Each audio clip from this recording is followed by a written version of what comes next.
Alright, today we are going to talk about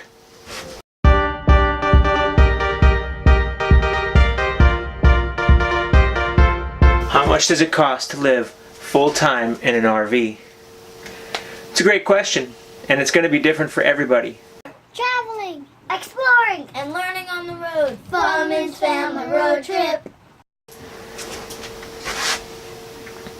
So the data I'm going to give you guys was compiled over 9 months. So 9 months from September 1st to May 31st. So that covers a family of 7. We did have 7, then we were down to 6. Our daughter has been gone working on a horse farm for the last couple months, so you know some of the numbers will be skewed mainly for food, but you know this is actually what we've spent traveling full-time in our RV. So a couple things to keep in mind when we talk about our 9 months is, first, there's no summer months. I was sitting on this data and I was looking at our budget reports. I was like, well, I really need to make a video about this. So I am making it within our 9 months, but once we've hit a year, I'll probably go back and do it again. Second thing is, after 3 months, we traded in our travel trailer and our SUV, and we got a 5th wheel with a big truck and a minivan. So, you know, there are some added expenses in there, but, you know, I'm going to do it anyway. I am not going to include the costs of the vehicles or the trailer, but I will include any parts and pieces that we had to buy to get that going. So what we're going to talk about is actual dollars and cents that we spent on living in our RV. Now, this is not going to be the same for everybody. Everybody has different lifestyles and live their lives a different way. So ours are going to, you know, the way we live. Some things I'm not going to discuss in this video is income. We do have several streams, and I'm not going to get into that in this. That's another video down the road. Another thing I'm not going to talk about is health insurance. There's so many variables, and it varies so much from person to person and family to family. You know, our home state is Montana, and we follow the laws there, and we have our insurance there. But it's not going to be the same for everyone, so I will not talk about health insurance. We set a budget before we launched, and we kind of just guessed. Some of the numbers were based off of what we were already spending. Some of the numbers were based off of other travelers' blogs that we had read. Either way, they are what they are. We did try to follow them as best as possible. We are going to be reevaluating them and resetting them. So the first category I'm going to talk about is food. When we talk about food, that is going to be groceries. That's not going to be eating out. It is strictly groceries. When we go to the grocery store, the farmers markets, anywhere where we buy something for us to eat that's not from a restaurant. So we started out with a budget of $600 for food. Family of 7, you know, we figured that might be tight. In actuality, it ended up being a little bit tight. We do like to try to eat healthy. We don't, you know, buy a lot of cheap foods. We buy healthier foods, lots of fruits and vegetables. We did come in above this budget, and the food average was $765.86. So we spent $165 over our budget for food.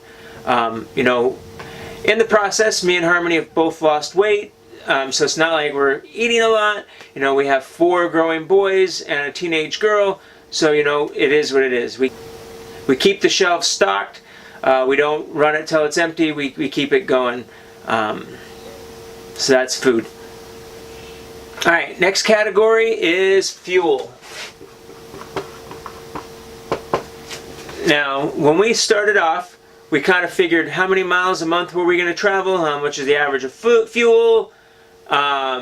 So we set a budget of $400 for our fuel budget, and we came in at $473.95. Now I am going to call that a win. The first vehicle we drove was a giant Ford Excursion with a diesel engine in it, pulling a travel trailer, and then we upgraded to the F550 with the fifth wheel, and we drive the minivan also. I didn't figure we'd spend a lot of extra money when we upgraded to the two vehicles because A, the truck isn't being driven as much, so the van and its better fuel mileage makes up for that. So that's a pretty good win. Sometimes we move fast, sometimes we don't, so it just kind of depends. I know there was a couple months where we didn't touch the budget, even get close to the budget, and there's a couple that we've gone over. So really it is, it's a pretty good wash. The next category that was important to us was fun stuff. I mean, if you're going to go on a trip and travel the country, you want to have some fun doing it. So we had a budget for doing fun stuff. The things that go under this category are amusement parks, national parks anytime there's a fee. We've used it to pay for parking to go do fun things. So, bus rides in and out of parks or cities. This category also includes eating out. We don't like to eat out a lot. It gets expensive, so we figured if we put it into this category, it would help us control it better. So we put it in there. And the budget for this one was also $400. And for this category, after 9 months average, the total that we spent was $279.57.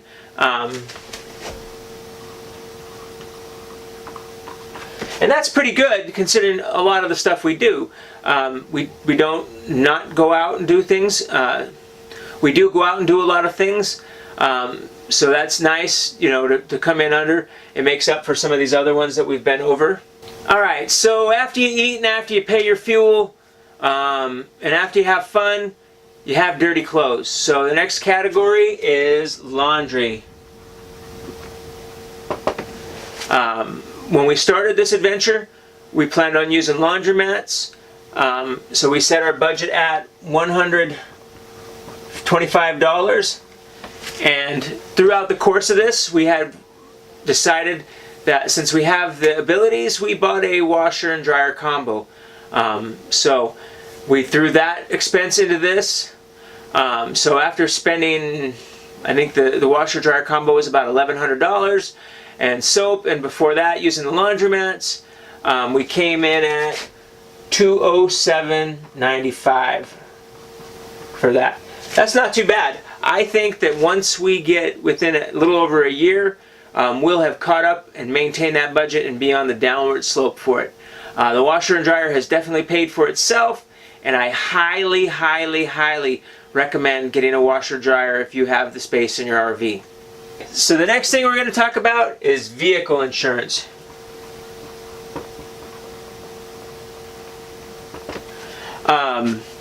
When we started, we had one car and one trailer, so we signed up for the insurance, and we set our budget at whatever that was going to cost, which I believe was around $125. Since we bought the new vehicles, there's twice as many vehicles, the RV is much bigger, it did affect our cost on that, and our actual cost that we've spent was $215.61.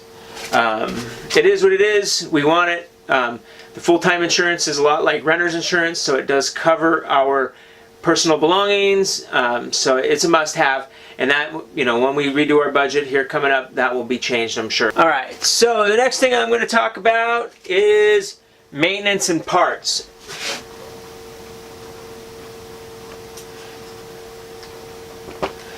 This would be for the truck, the trailer. When we started out, we had gone through and done everything, so we set this budget really low. We set it at $100.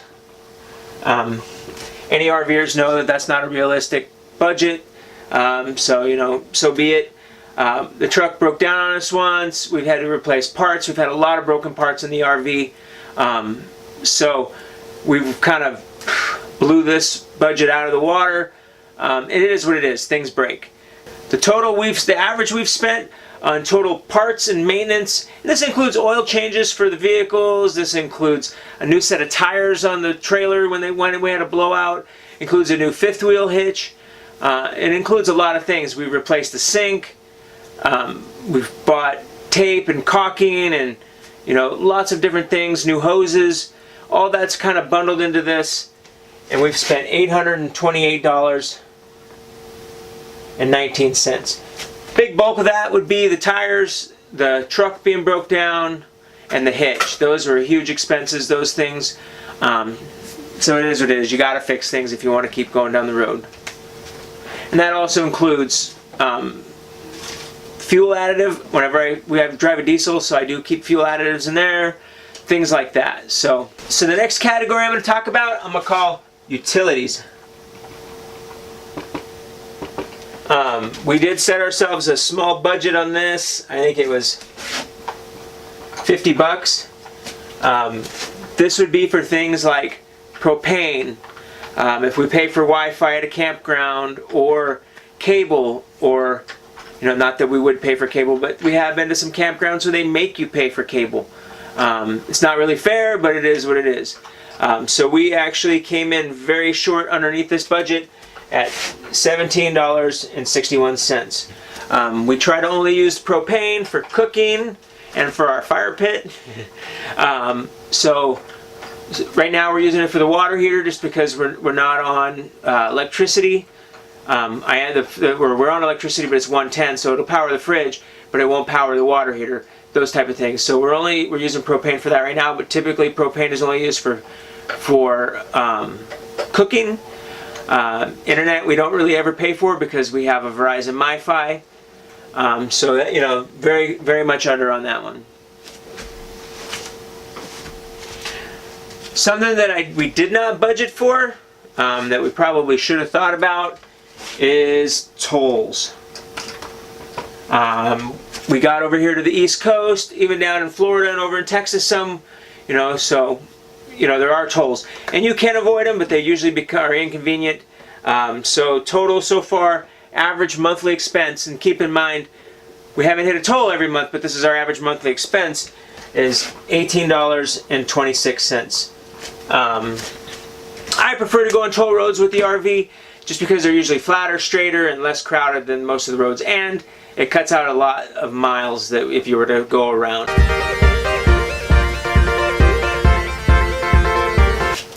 Alright, so now we're going to talk about something almost as important as food and fuel. Where do you park your RV? That's a good question. We have several campground memberships.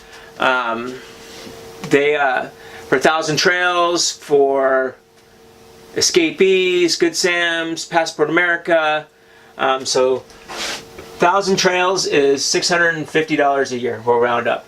Good Sam's is $50. Passport America is $50. And these are all just round numbers because it's easier to do the math. Escapees we didn't pay for. Fulltime Families is about $50 a year. And you get some good things with that. So total,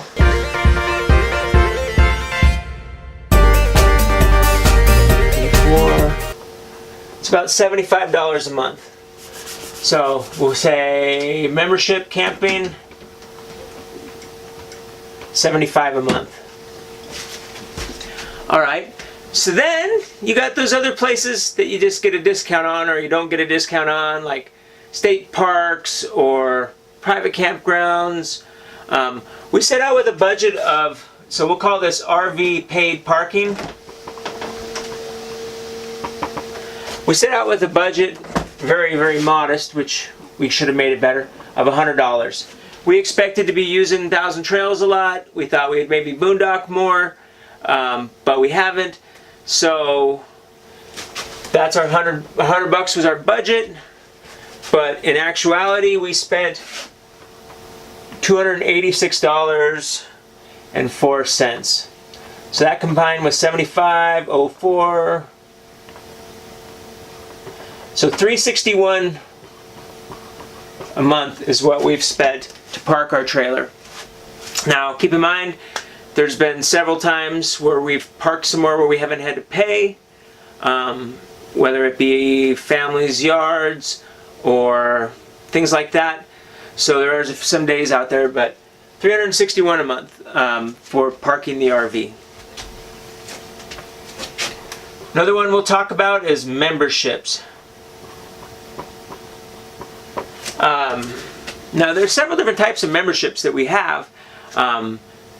They could be museum memberships, Amazon Prime, Kindle Unlimited, things like that. Things that get us into do things for free, get us things for free, get us cheap shipping when we buy, there's a lot of different memberships.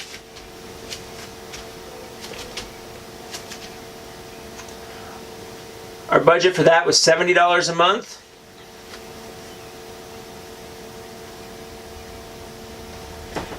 And the average was $140.95. But if you take off $75 a month for our campground memberships,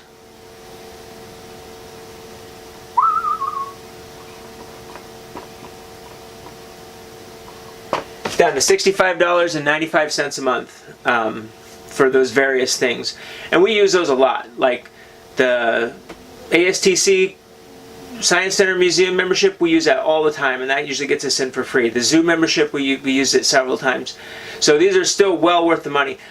We get books from Kindle Unlimited. The kids have the free time on their Kindles.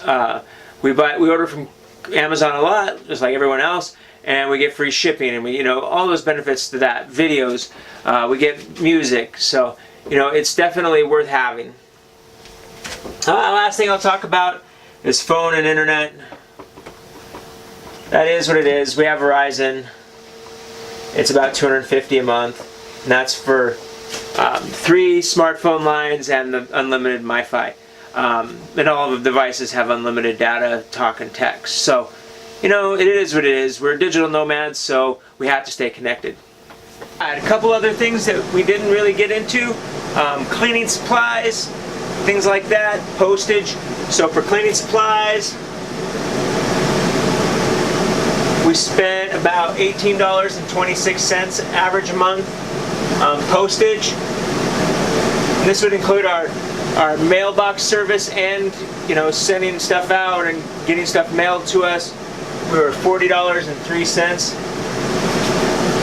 And then I have another category I just called miscellaneous. You can probably imagine what's in that.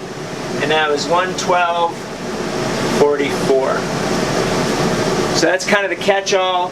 Now, of course, we bought some clothes and other things, but that's going to vary from family to family. So I'm not going to really include that into this.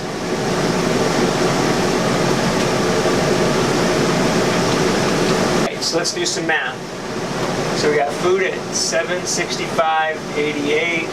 We got fuel at $473.95. We got fun stuff at $279.57. We have insurance at $215.61. We got maintenance and parts at $828.61. We got RV parking at $286.04. We got our memberships at $140.95. Got our utilities at $17.61. We got phones and internet at $276.49. We got cleaning supplies at $18.26. Got our tolls at $671. Storage fees at $27.50. I don't know if I talked about that, but that's for our storage unit back home. We got postage at $40.03. And we got miscellaneous at $112.44. Carry the one. We got $37.25 for 10. That's our average monthly expenditures of living in an RV. Everybody thinks it's cheap to live in an RV. Well, really, it's not. That shows it. We can definitely tighten our budget up, and we will. But we have been living our lives and seeing what we can and trying to have fun. If you have any other questions about our budgets or any other expenses, make sure and leave us a comment below. Thanks for watching.